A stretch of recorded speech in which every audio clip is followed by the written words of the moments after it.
Bismillah ar-Rahman ar-Rahim. We all read books. Book reading is beneficial. I am a book, and I'm yearning to be read before I die, because we accumulate experiences during our life, and it would just be a pity if we pile up our treasures, keep them hidden, and just go without anybody taking any notice. This morning I am proposing, inshallah, to let you wade through a few pages of my youth. I'm still young, but I mean the earlier youth,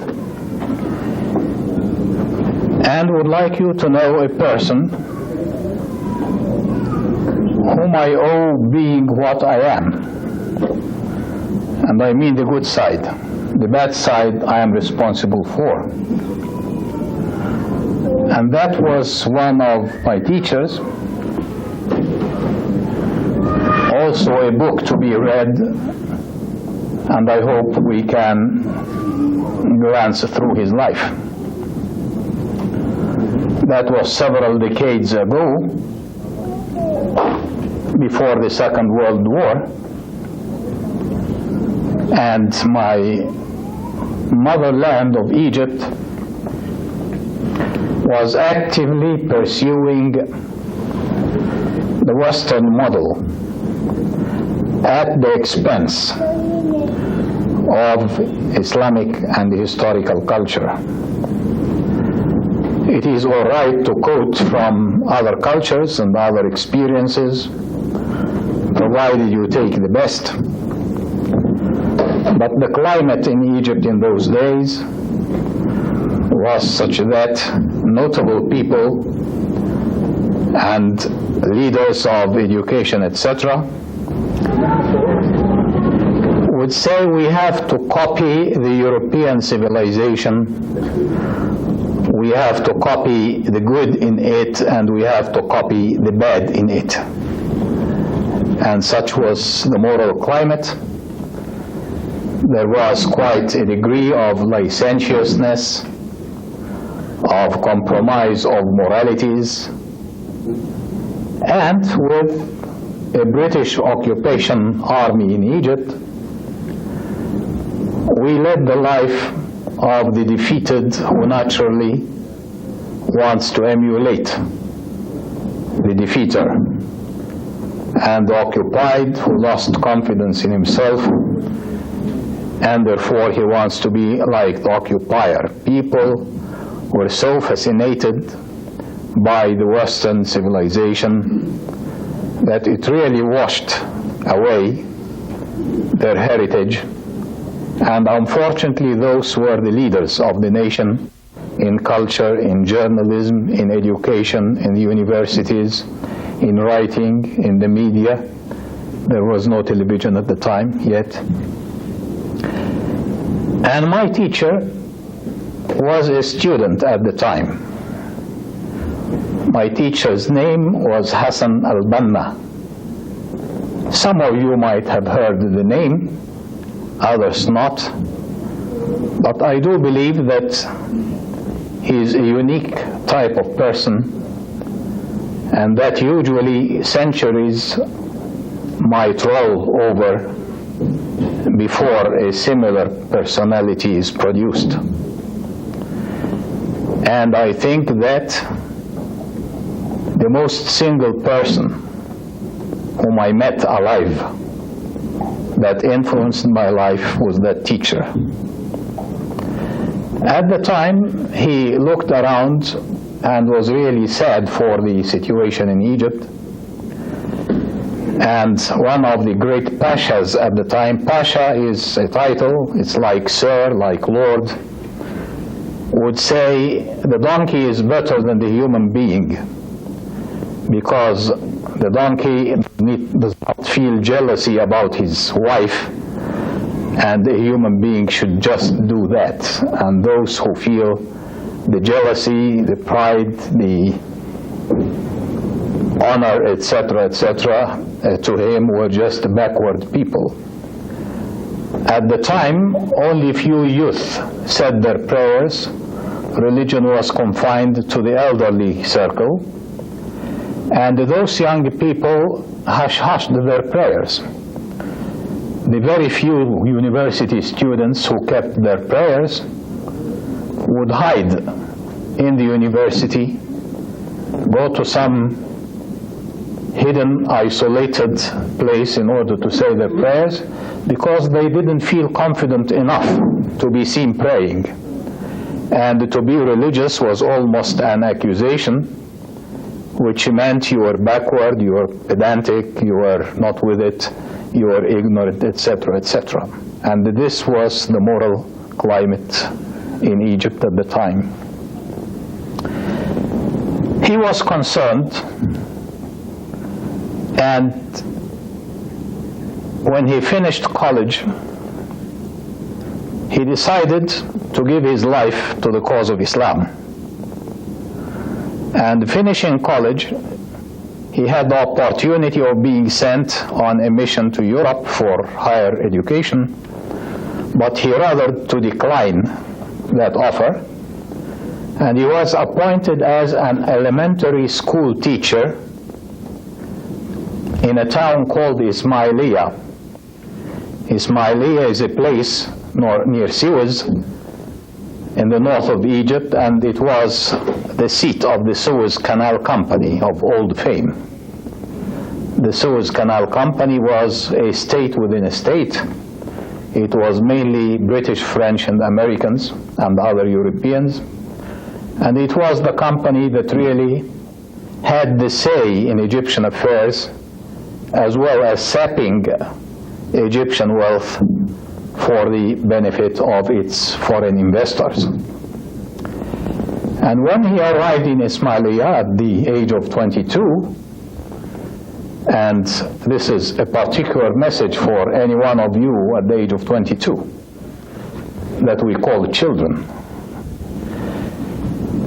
He went by train and he prayed to Allah to enable him to make a difference in that city. And the first thing he saw was a city living completely in the shade of the Suez Canal Company. Most of the people were cheap labor at that company, and their lot was poverty, and it was a relation almost of a slavery. They looked at the European and the English and the French like they were the natural masters, and that Muslims were the natural slaves and servants. And no doubt they harbored no dignity and no pride.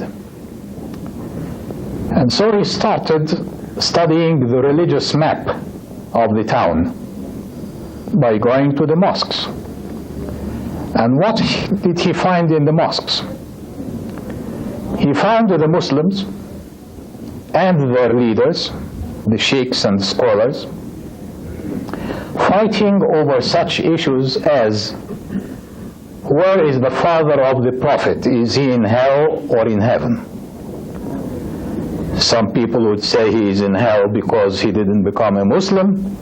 Others say, oh, he's the father of the Prophet and he didn't witness Islam, how come to be in hell?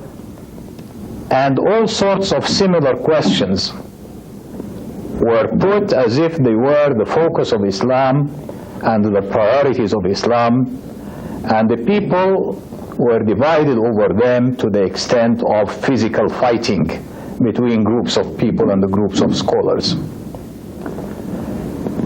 How can he serve Islam amongst all those huge turbans and their followers and their concerns, etc.?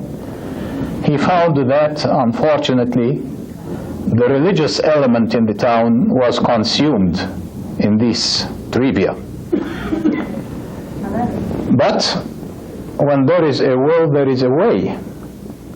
And what he decided to do was now that he cannot do anything on the religious arena, let he try the others who are not religious people, who just go to work and back, to sit with their friends at the cafes that were scattered all over the town, and they sip their tea, and they play their dominoes and their tawla, and just take their argilas, the hubble bubbles, and religion was not one of their concerns, really.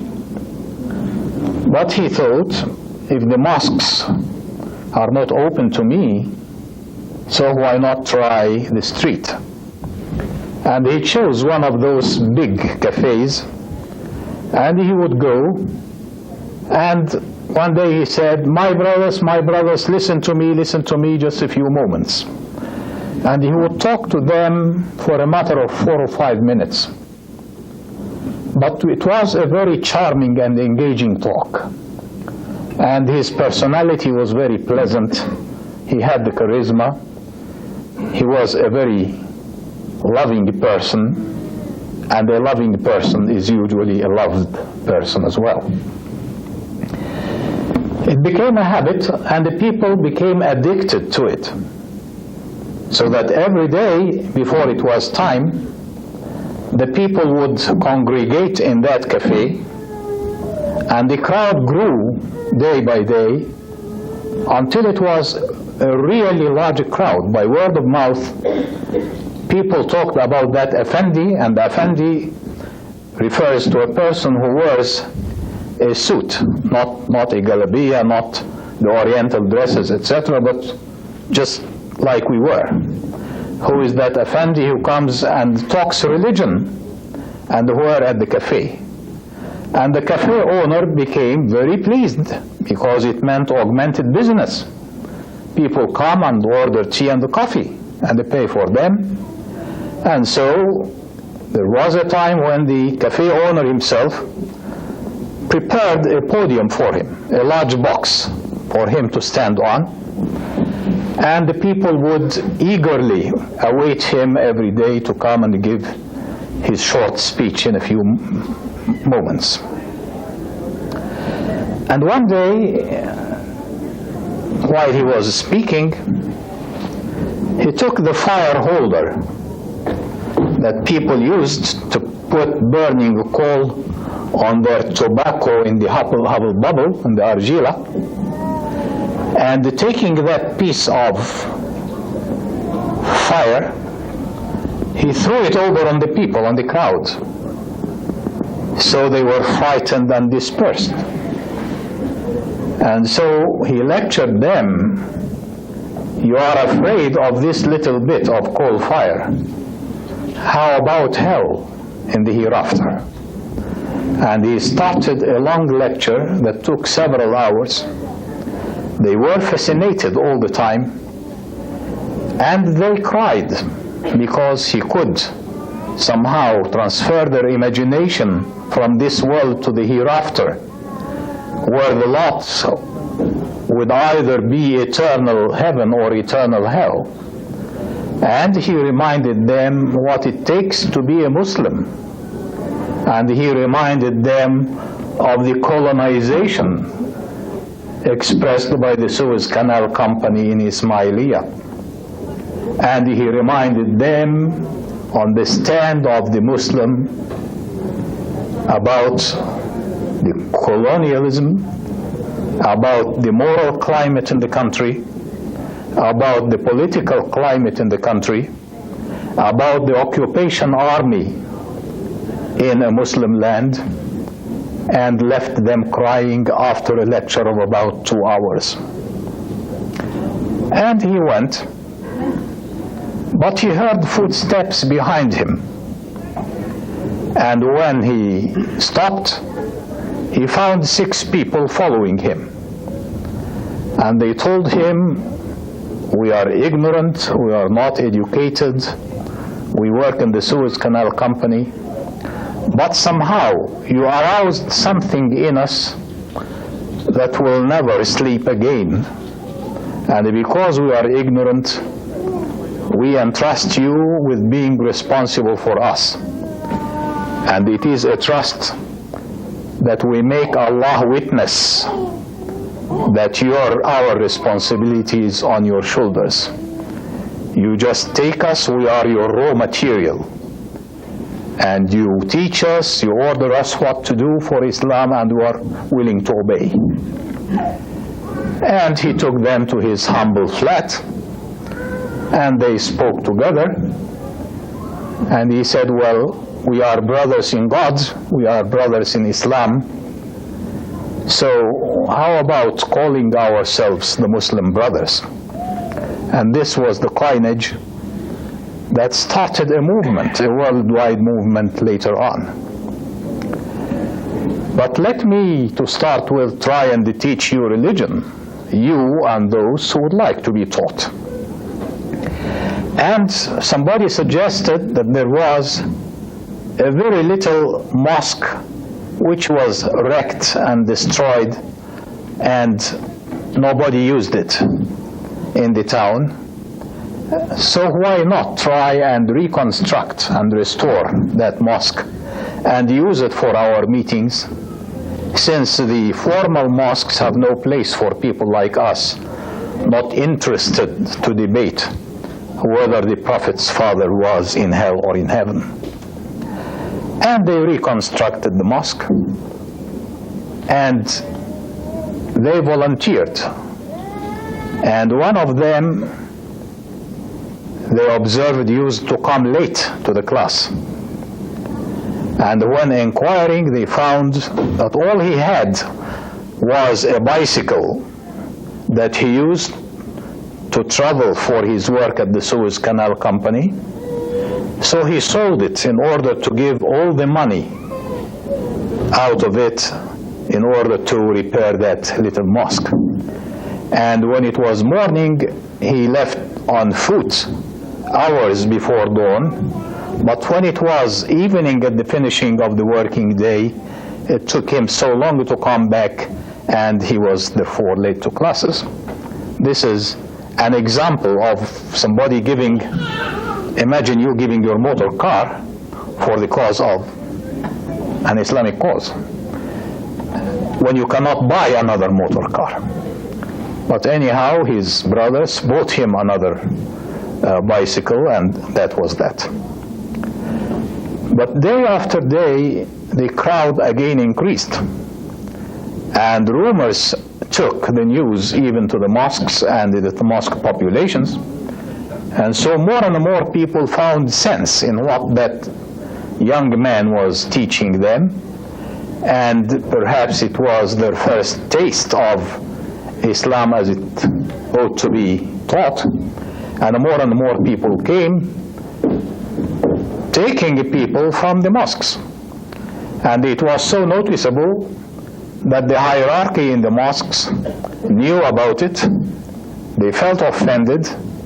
And one day they decided to go to confront that young man, who after all was not a religious leader. And he went one day and found that the little mosque was overfull with people, and he could see burning eyes within the congregation. And he started his talk when suddenly a hand was raised and saying, "Mister, can you tell me where the Prophet's father is? Can you tell me who was Abraham's father? Can you tell me what is the ruling on saying as-salatu was-salamu alayk after the azan?" etc., etc. And it was his opportunity to give them a flowing, lengthy address about what Islam really is, and about the responsibility they bear before Allah for the lowly stand and the status of Islam and the Muslims in the country at the time, for the presence of an occupation army in a country of Muslims, and how this conflicts with Allah saying, وَلِلَّهِ الْعِزَّةُ وَلِرَسُولِهِ وَلِلْمُؤْمِنِينَ. Dignity is for God and His apostle and for the faithful. And if you are ruled by the British, it conflicts. Then you are not the faithful, or else you would have guarded your pride and guarded your dignity. And he started looking with them in the Quran. And he quoted all the verses that ordered the prayers and the fasting and almsgiving and the pilgrimage. But he could teach them that the Quran contains more than that. And he took them in verses that would say, إِذَا لَقِيتُمُ الَّذِينَ كَفَرُوا زَحْفًا فَلَا تُوَلُّوهُمُ الْأَدْبَارِ. You Mu'mins, faithful, if you confront the kafirs in battle, then don't turn your backs and flee, or else your lot will be the wrath and anger of Allah. He would point some verses like إنما جزاء الذين يحاربون الله ورسوله ويسعون في الأرض فسادا أن يقتلوا أو يصلبوا أو تقطع أيديهم وأرجلهم من خلاف. Those who disobey and fight God and His apostle and spread mischief in the land should have their punishment in the form of they might be killed, they might be crucified, they might be mutilated, they might be banished, etc., etc. So this is penal code. He pointed the verses regulating the family laws, whom to marry, whom not to marry, and the relations between man and wife, and the children, and the inheritance laws, and commercial law, and war ethics, and the penal code, and government and the rules and the ruled, and the shura, which is the prototype of democracy with some differences, etc. And told them, if you think that the Quran is there for you just to read, and that is that, then you are reducing Islam to what it is not. But the Quran is the book to implement, and no Muslim should be in a position to say, I take this but don't take that. I can do the prayer but not the rest of the Quranic commandments, etc. And he gave them such a lecture that they were stunned and electrified and changed. And some change pervaded the town of Ismailia. And who was the first to discover the change? It was the Suez Canal Company, because they noted a change of behavior of the laborers. Whereas they were used to the laborers being like servants with bowed heads, with no dignity and no pride, the laborers continued to perform their work very admirably and very efficiently, but somehow their faces were imbued with confidence and with dignity. And the change was so noticeable that they investigated and found that the only thing that happened to those people was the exposure to that man in that mosque. And so they tried to buy him by offering money. But it didn't work. It didn't take it. And since their spies told them that his teachings included that the wealth of the country should be to its nation, that it is against Islam to be occupied by a foreign army, etc., etc., the role of freedom in Islam, the role of dignity in Islam, the totality of Islam, not just reducing it to the chapter on worship, then they found the danger, the potential danger in the man. And it was the Suez Canal Company who were the first to discover him. Other changes occurred in the town. At that time, prostitution was legalized, was legal in Egypt. And you got a prostitution quarter where the prostitutes lived by government permission, under government control.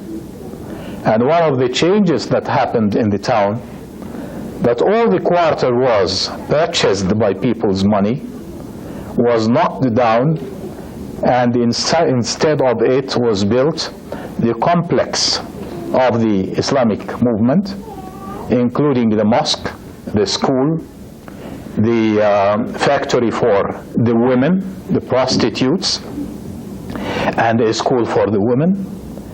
And in a very short while, every single woman of those prostitutes was a good Muslim and found a husband and got married. So this was really quite a change. And all this happening under the nose of the Suez Canal Company.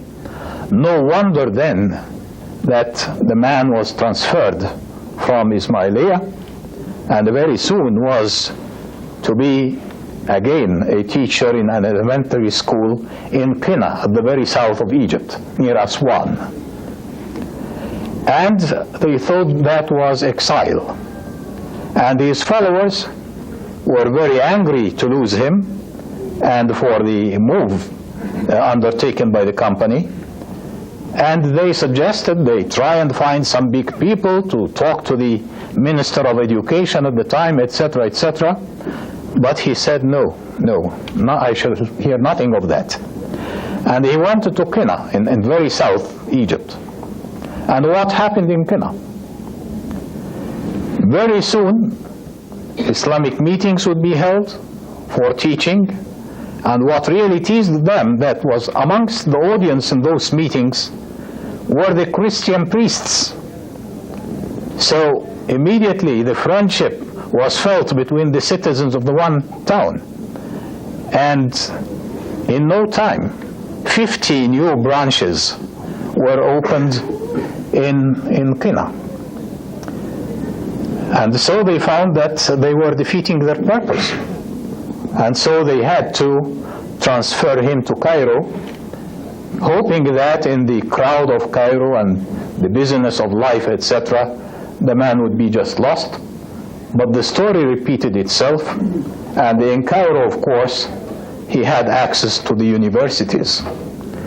And the universities that were almost atheist at the time invited the man on one occasion. It was the commemoration of the Hijrah. And they wanted to bring him as a speaker, the students. But the professors of the university said, and who is that man to come and talk to us? Of course, we refuse to bring Hassan al-Banna. He's an impostor, he's hardly educated, he doesn't know religion, we are the professors, etc., etc. But his students played a little trick. Instead of proposing the name of Hassan al-Banna, they proposed the name of Hassan Ahmad, which was also his name. His name was Hassan Ahmad al-Banna. So the new proposal was, we are inviting a teacher called Hassan Ahmad. And that was the first encounter with the university. And in the largest hall of the university, with all the staff and all the students, thousands of them, he spoke about the Hijrah. He spoke for 5 hours. And all the time it was the feeling of everyone.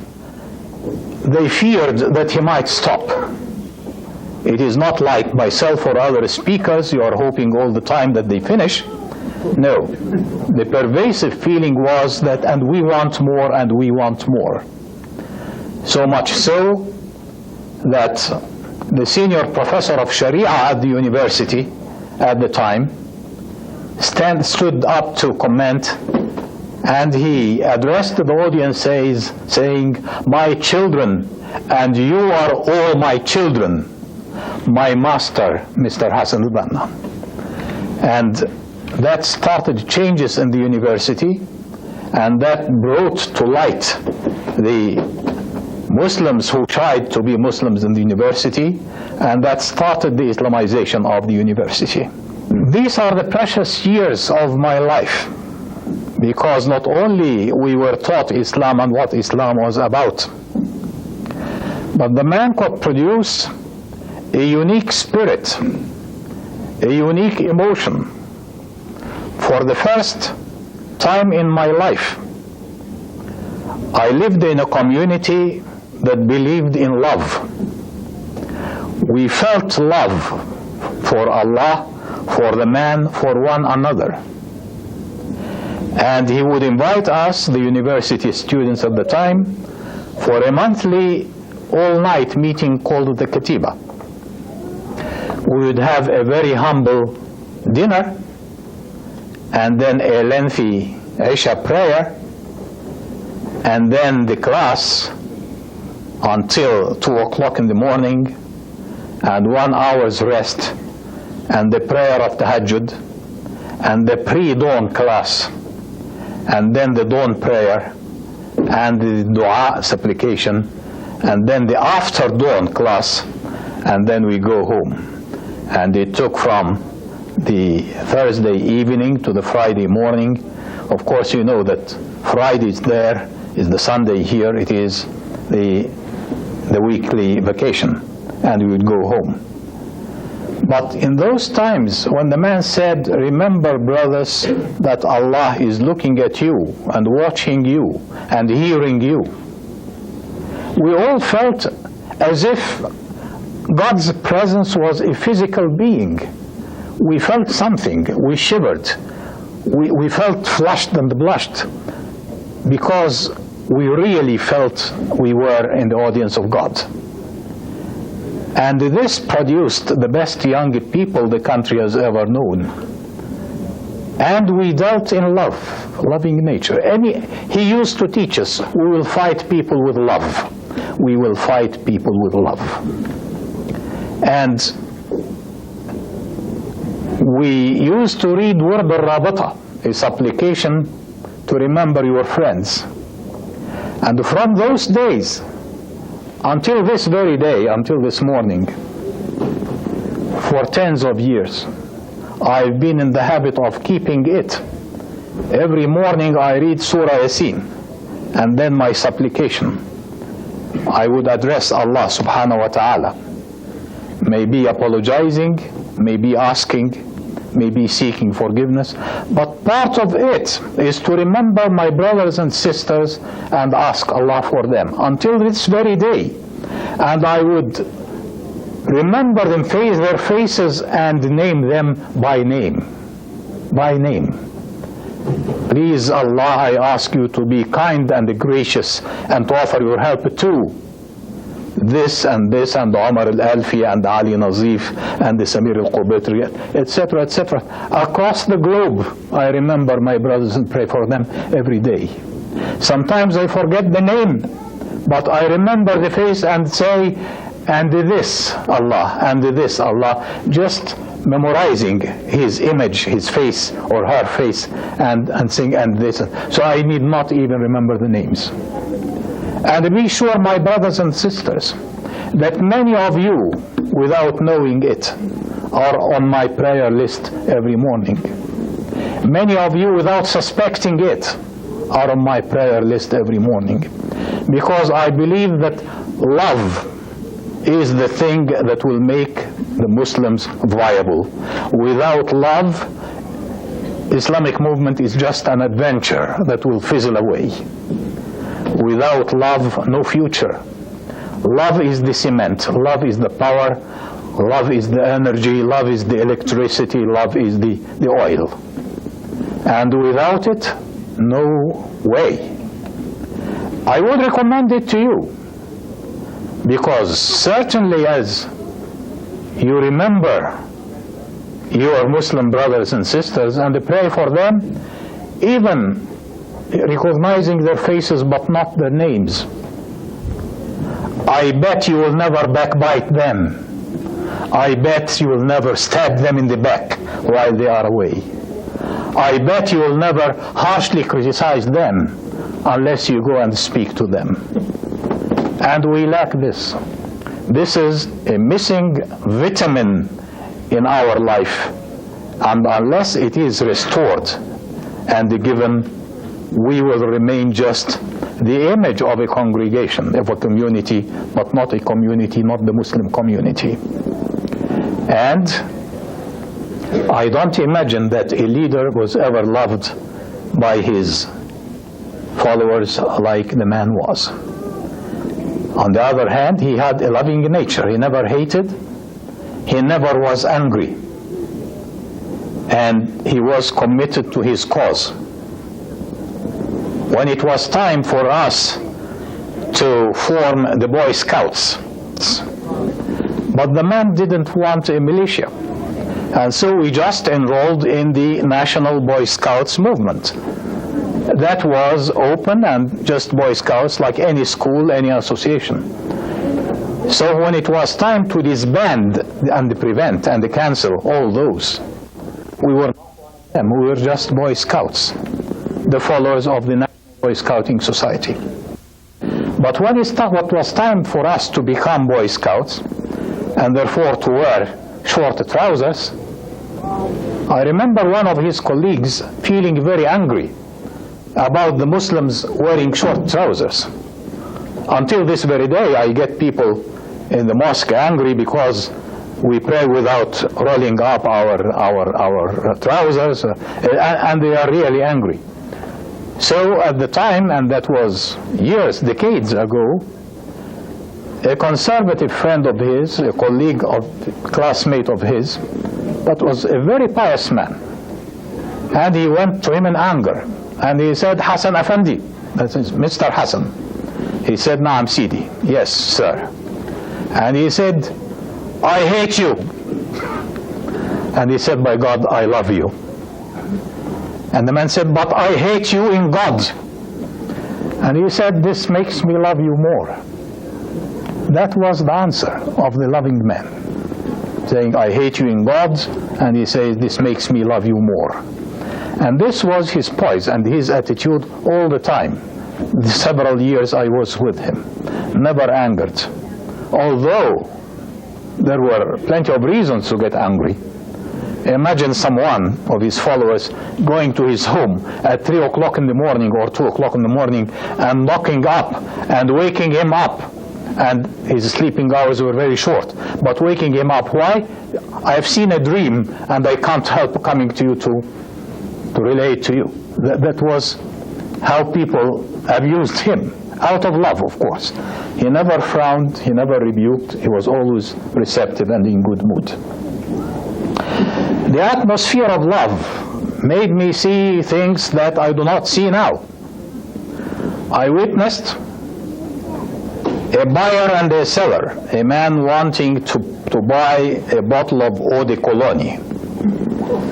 And the owner, the seller, wants to take 14 piastres. A piastre is something like a cent or something like that. And the buyer wants to pay more, wants to pay 16. The man who is buying says, this is the price, I buy it from the other shops, so I must pay this price. And the shop owner says, this is my merchandise, it is my right to put the price I want to it. It is economy in reverse. The buyer wants to pay more and the seller wants to take less, just because they felt the brotherhood, one taking a very long way to go to that particular shop to buy from his brother, and the brother wants to spare his brother an extra 2 piastres. But this was the atmosphere that we lived in, and it is gone, it hasn't come back yet. I am hoping that you might somehow, some way, it is from Allah, so ask Him to give it to you, to live in that love. And it was not love only for Muslims, it was love international, love per se. A loving heart doesn't hate Muslims, doesn't hate non-Muslims, doesn't hate people, doesn't hate things, doesn't hate animals. And I think the prescription is to take that bucket you call your heart and empty it and fill it with Allah, and then it will know only love. In those days, one of our interests and our mission was to visit the Christians in Egypt, the Christian societies, tell them that Islam is not against Christianity, so don't marry. And no wonder in all the meetings of the association there were Christians, And no wonder that the priests came and attended. No wonder there was love and harmony between the two elements of Egypt, the Muslims and the Christians, not unlike the current days, the days of what they call Sahwa Islamiyya, Islamic revivalism, and in contradistinction to the Christian revivalism. And it sounds like a tug of war, missing the essence and the spirit and the purity of Islam and the reality of Islam. And that was how we lived at the time. I remember when Hassan Al-Banna chose to run for elections for the Egyptian parliament. One of his delegates in one of the election centers was a Christian. And the Christians loved him and loved us. We were very exemplary in our universities, etc., etc. One of the things that happened was a widespread of the idea, a widespread Islamization of universities and of the country, expressed in social activities. In small villages that were so dark at night, no electricity, not even gas lights, etc., the brothers would volunteer to have gas lamps on the village in order to light up. Hundreds of dispensaries and the clinics where doctors would volunteer, working almost at no cost in order to help the poor who do not find the fees of regular doctors. There were factories and the projects where labor and the management were both owners, so that you started a company and the labor fight between management and labor, or capital and labor, never existed, because part of the salary of the laborers was to buy them shares in the company. So although they were laborers, they were also owners. And what was good for the company was good for them. And this was widespread. It happened in Upper Egypt, the very remote corner of the country at the time. Of course, education was not as widespread as it is now. And there was a solitary school in a town in Upper Egypt. It wasn't a government school, and the government had no schools in the district. It was a school owned by a Christian society.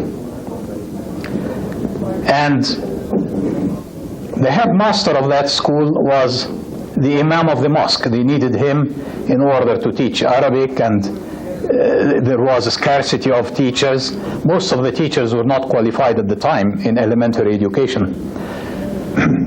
And it so happened that that imam of the mosque, the headmaster of the school, joined the movement of the Muslim Brothers. And this somehow hurt some of the people in the Christian society. We felt very friendly to the Christians, but in that particular incident, the people were not pleased, the owners of the school. So they remained silent until it was 1 month before the start of the school year. And they sacked the man. They sent him a letter, thank you very much, we don't need your services anymore. And they waited that long so that the man wouldn't otherwise try and seek a placement in another place. All the schools would have found their needs of teachers by the time. And the man was really very poor. This was relayed to Hassan Al-Banna. And very casually he said, that is fine, then we will make a school and he will be the headmaster of it. Just like that. And there was 1 month to go to school opening. And one of the brothers donated his home rent-free for 1 year.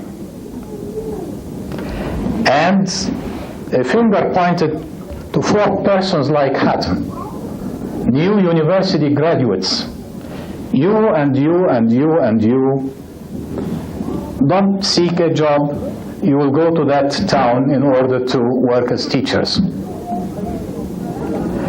And someone in another place in Damietta on the Mediterranean was planning to open a school, but it was not after a month, but after a year.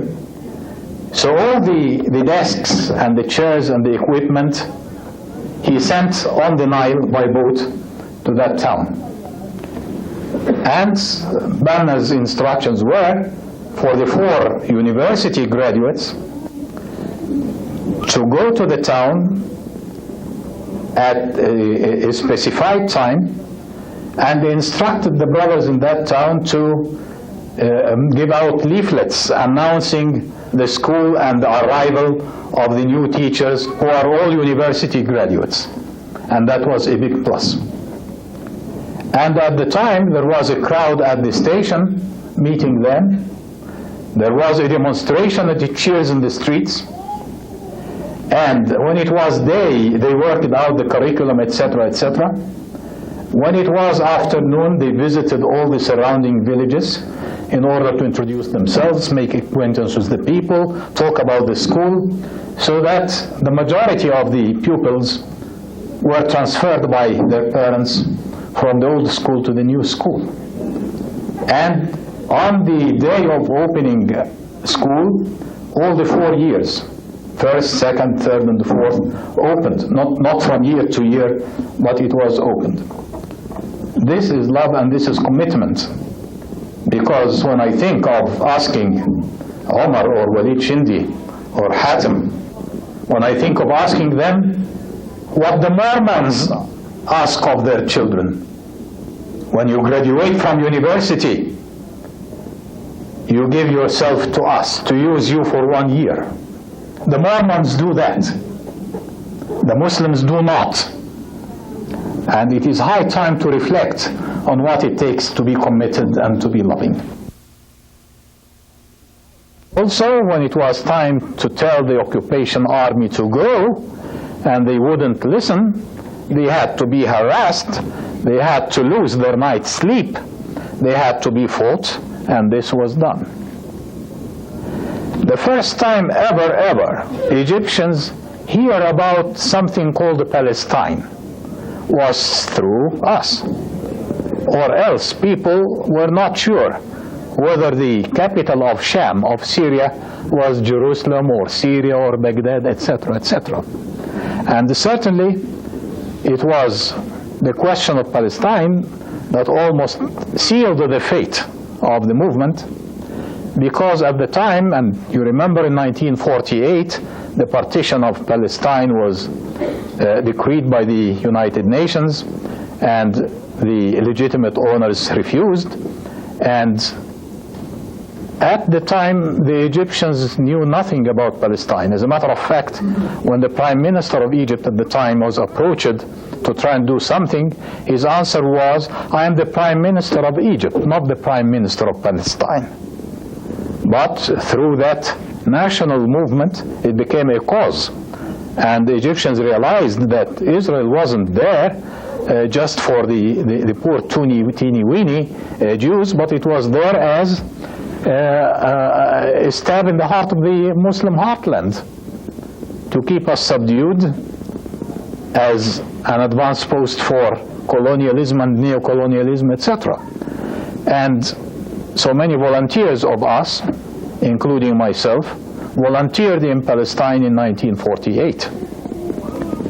Not hateful at all, but to serve the cause of justice, because wherever justice is compromised, Muslims should be concerned. Be it in Palestine, be it in Kashmir, be it in Eastern Europe, be it in South Africa. Wherever is the question of just and unjust, Muslims should have a stand, because the mission of Islam is a global universal mission. وَمَا أَرْسَلْنَاكَ إِلَّا رَحْمَةً لِلْعَالَمِينَ. We have sent you for none else but mercy to the worlds. Pakistan and Indonesia. What is Pakistan? What is Indonesia? Egyptian never knew, never heard of. But our headquarters was the hub of the workers for Indonesian independence and for Pakistan creation. And one of the things I regret, I always used to feel that if somehow I was wronged in Egypt and ill-treated, etc., then I would go to Pakistan. This is the Muslim land. In modern history, only 2 states were carved out on the map on religious grounds.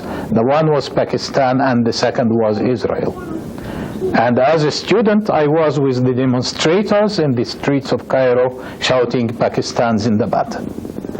Regrettably, we Muslims, and Islam is not to blame, but we are to blame, harbor the seeds of divisiveness because we have Islam on our tongue, but we don't have it in our heart. And you still see the divisiveness, be it in Islamic centers, in Islamic communities, amongst Muslim countries. What happened to Israel is well known, and what happened in Pakistan is well known.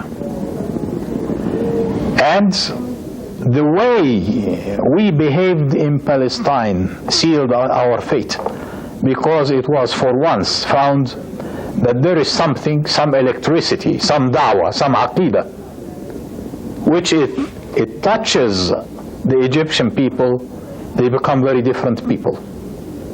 I remember the Egyptian army trying to take a hill, and trying several times with artillery, with aeroplanes, and with a total assault, failing 3 times.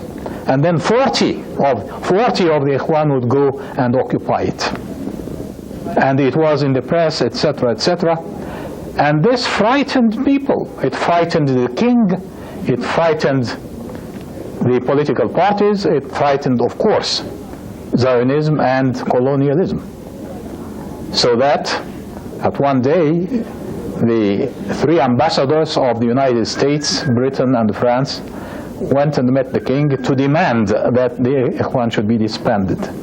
And it was disbanded, and Hassan Al-Banna was later assassinated, and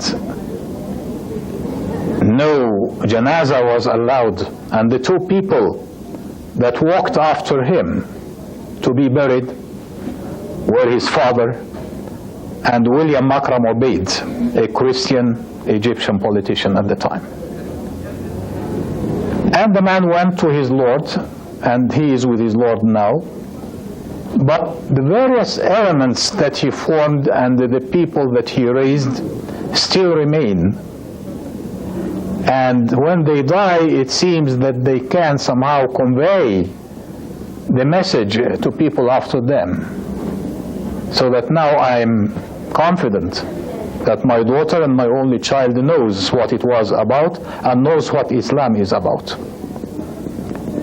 And Islam is something which is very fraught, even in the Muslim countries. And every Muslim ruler considers Islam the threat number 1.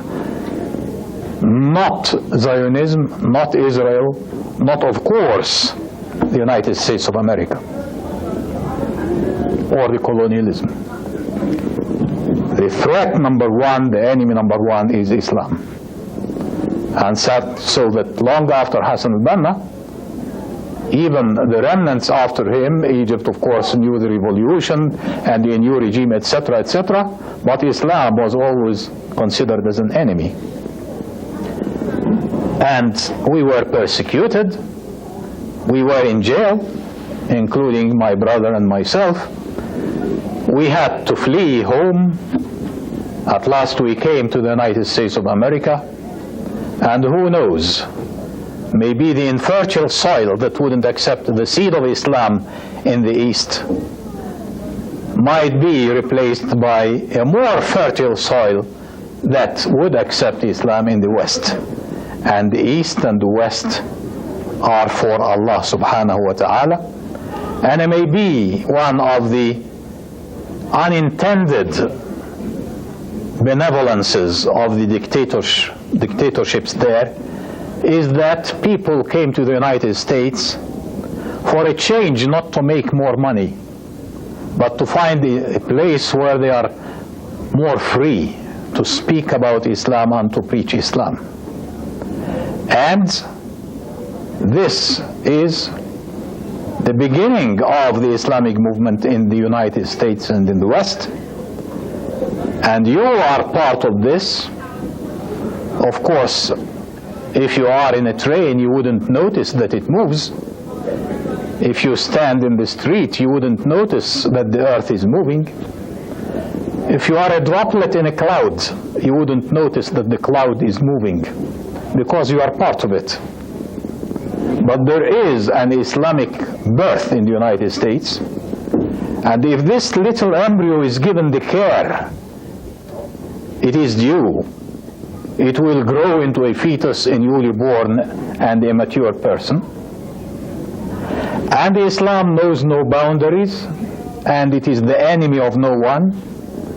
And America needs Islam, and if you look objectively, you find that this current civilization harbors in its body the seeds of its own destruction, physically and morally.